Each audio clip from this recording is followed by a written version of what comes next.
Hey y'all, Lampitude here. I have a new kind of video for y'all today. This isn't a real, well-refined video essay. I didn't write down a script or anything like that. I just sort of jotted down some bullet points on utilitarianism and some stuff I want to talk about it because it's been keeping me up at night thinking about it. So I'm hoping that if I just sort of get it out there, sort of vent a little bit, then maybe I'll be able to sleep better and at the same time be able to make a quick video for y'all. I'm thinking of making more content like this just because it's easier and quicker to make than video essays where you have to do tons of research and type everything out and record it a bunch of times to get it sounding right. I'm thinking I might just start making a few more sort of amateur, relaxing, chill kind of videos. I'm not done with video essays. I'll still keep making those, but I am in grad school after all. I don't have a whole lot of free time, and if I want to be able to make videos, I might have to lower the quality for a little bit at least. Every now and then I might go all out on a video essay. But yeah, let's get right into this. So I have the finals gameplay in the background for y'all, maybe some COD remastered, but probably just the finals. I just discovered that game like 2 days ago, and I'm in love with it, so y'all will have that to watch in the background, and let's just get right into this. So, for those of you that don't know, even though most of you probably do, utilitarianism is a philosophy where to really sum it all up, to get to the brass tacks, it's all about maximizing the good. They call it virtue or pleasure, but it's really just for layman's like me, it is just maximizing the good and minimizing the bad, minimizing pain. So maximizing whatever you defined is the good parts of the human experience and minimizing the bad parts. And there's various like different levels of selfishness you can have. Some utilitarians might say that you should only maximize your good and minimize your pain, but others will say you should maximize all of humanity's good and minimize all of humanity's pain, and some utilitarians even bring it just to all suffering whatsoever, so that includes animals. So we should be maximizing the good for all animals, not just humans, and minimizing the pain for all animals, not just humans. That's the basic idea behind it. Now, I am not an expert in philosophy. I am in graduate school, but for engineering degree, I'm getting my master's in aerospace engineering, so all my knowledge of philosophy comes from just the 1 or 2 ethics class they made me take when I was an undergrad, and just reading books about it in my free time. So I am not an expert in this topic. I'm sure all my complaints about it, actual utilitarian philosophers have probably addressed and come up with counterpoints to them. So, and if any of y'all watching happen to know about this topic way more than I do, please feel free to tell me how stupid and wrong I am in the comments, because I recognize that I'm not an expert on these topics. But let's just get into my first kind of complaint about it, and that is that it seems kind of like a lazy philosophy. It almost seems too obvious, right? Like, of course you should maximize the good and minimize the bad, but that every philosophy would say that the cool parts of philosophy are defining what is the good and what is the bad, and how do you maximize the good and minimize the bad. When you just say, oh, my philosophy is that I should minimize human pleasure or human virtue or maximize human virtue and minimize human suffering, it's just sort of like a cop-out, because that's not the interesting question. Of course you should do that. If you don't think you should do that, then like, I don't even want to go there. But the question is, well, what is the good and what is the bad, and how do you maximize the good and minimize the bad? That's the real question of philosophy. So it just seems kind of like a too obvious answer. And then my other big complaint with it, and this is really the big one, other than it just being too lazy and too obvious, is that it relies too much on human rationality to answer that question. It's an Enlightenment philosophy. It came out in the 1800s. If I look at my notes here, like the big folks that were instrumental in sort of pioneering it were Jeremy Bentham and John Stuart Mill, and they were both talking about this kind of stuff during the 1800s. And these were Enlightenment thinkers. They really emphasized the importance of human rationality. And hey, I'm not an anti-rational person. I also think human rationality is a good thing, and we should use it for the things that it's good for. But I do think that utilitarians overemphasize humanity's ability to use rationality in order to come up with morality and moral statements. So human beings if we're trying to maximize the good of our society and minimize the bad, if we're trying to think our way through, all right, how should we maximize the good and minimize the bad, you run the risk of giving too much power to bureaucrats or to centralized authorities or to anyone that can come up with a logical plan for how to do that. Because at the end of the day, human beings, logic does not mean reality. Logic does not mean truth. You can come up with a logical argument for something and still be wrong. And you can convince a lot of people of the logic behind your argument and still be wrong. And if you've given these people power, and the only justification they have to come up with for them being able to exercise authority over you for the better good, for the greater good, is that they have to come up with a logical, rational argument for it. Well, everyone can come up with a logical, rational argument behind almost anything they do. Like, coming up with a rational argument behind doing the things that you do is not hard. We do it every day for everything that we do, and people do it for the wrong things that they do too. That's probably there's probably nothing that human beings are better at doing than coming up with logical arguments for why they do wrong things, why they do immoral things. And lots of those arguments will rely on this kind of thinking where, well, I did this to maximize the good and minimize the bad, but how could you know that that was what was going to happen? And also, it doesn't, in my experience, it doesn't make you feel better. Like, rationalizing why when you've done something you know is wrong and you know in your heart it's wrong, rationalizing it doesn't make that feeling go away.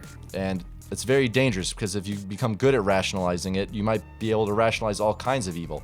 I mean, Nazi Germany was the most college-educated society of all time, and their worldview, I mean, is fucking retarded. But if you believe that, Jews are bad and you believe that Germans are good, then logically what they did makes sense. So the danger of, like, just relying on utilitarian thinking for how we should be running our society is that all they need to do to really fuck things up is just convince all of us of one or two lies. That's all it takes. Just one or two lies is all it takes to make utilitarianism lead to evil.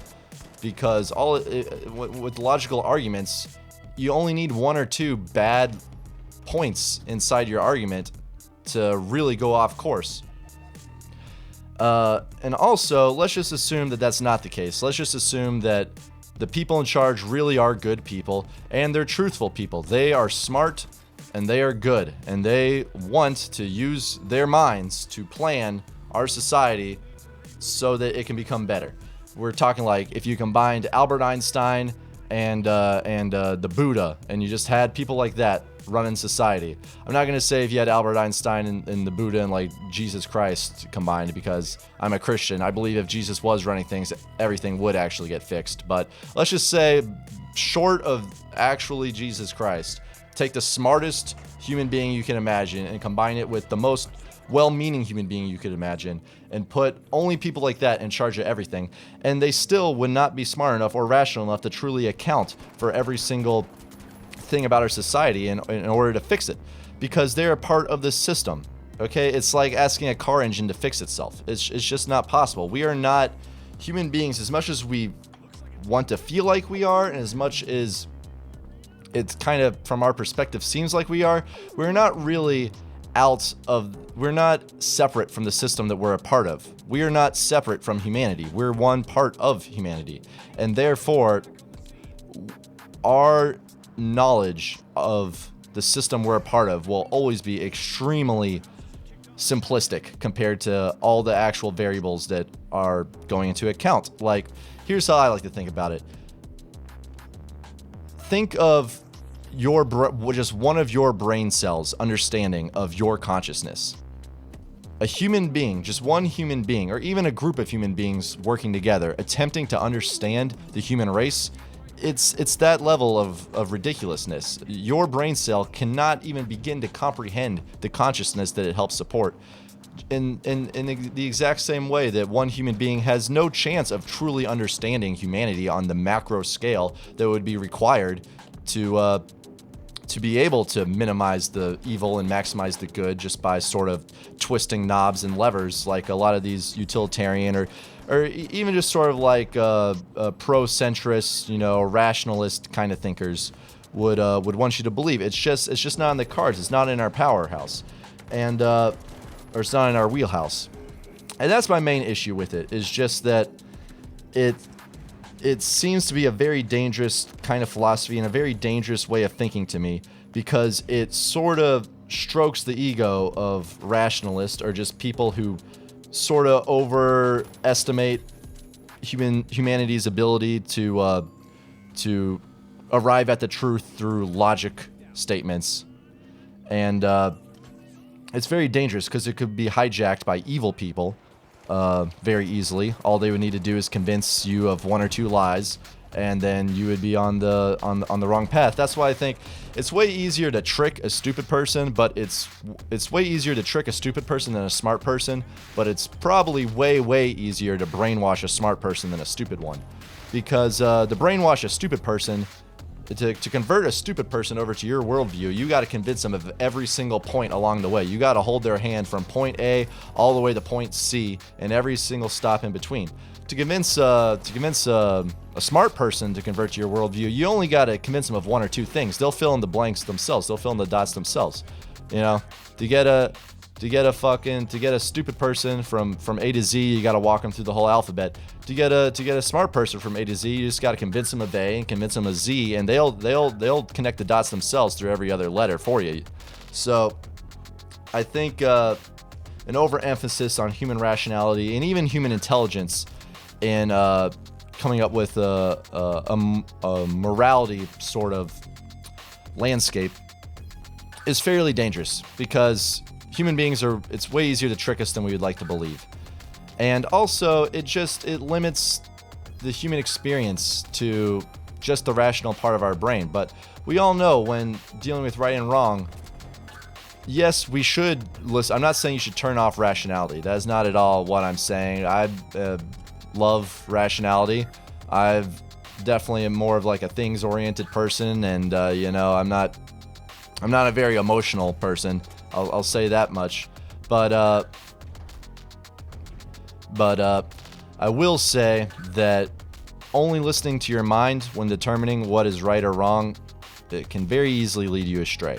Because your heart, your gut, your instincts, your soul, even if you're not like a religious person, you have to understand that you would, unless you're lying to yourself or you're you're really autistic, you have to acknowledge that there's certain parts of your heart and your gut instincts that can tell you right or wrong way faster than you could ever come up with a logical argument for them. And I think it's important to come up with logical worldviews, and I think it is important to have that as sort of a tool in the toolbox. That's it. Rationality, at the end of the day, rationality is a tool in the human toolbox, and it's a very important one. But I think utilitarianism overemphasizes it. They act like it's the only tool in the human toolbox for coming to moral statements.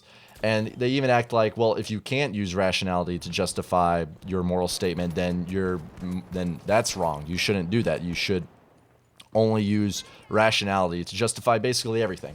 And I think that is dangerous, because human beings, we're not as smart as we'd like to think we are.